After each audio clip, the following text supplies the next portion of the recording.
In this English lesson, I wanted to help you learn the English phrase to go off on someone.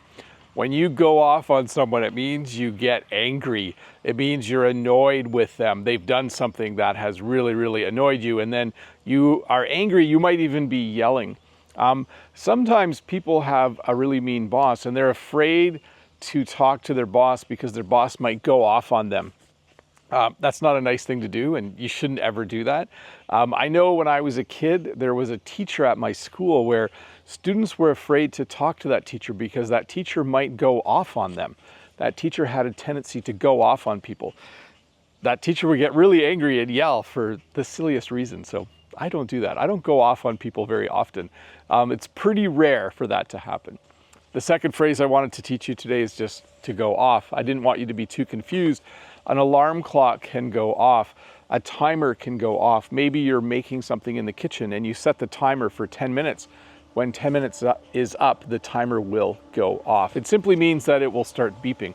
When an alarm clock goes off, it starts beeping.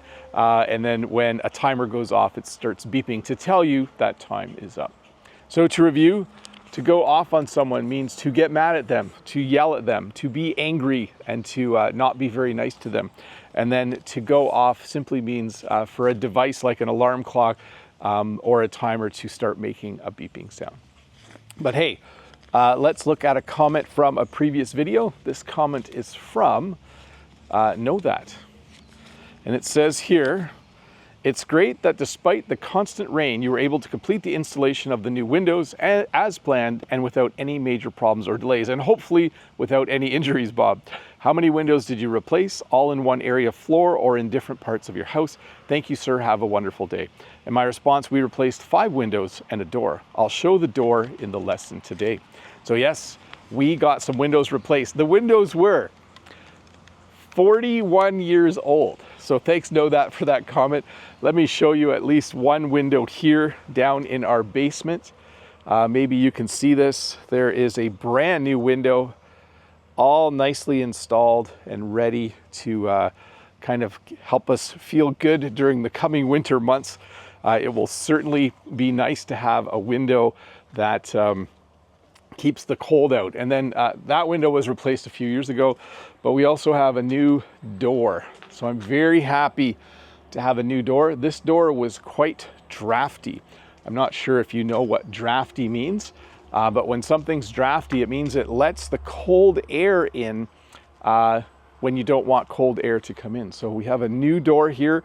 And then we also had several windows replaced in other parts of the house.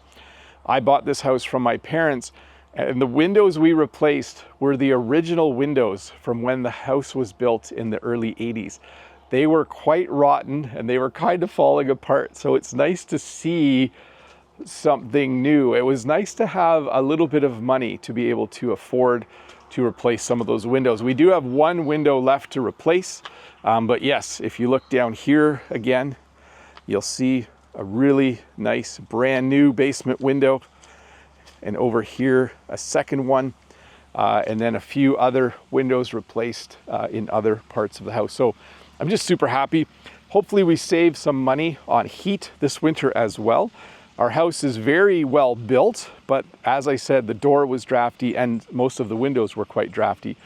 So it's nice to have things sealed up again. Anyways, thanks for watching this short English lesson. I'll see you in a few days with another one. Bye.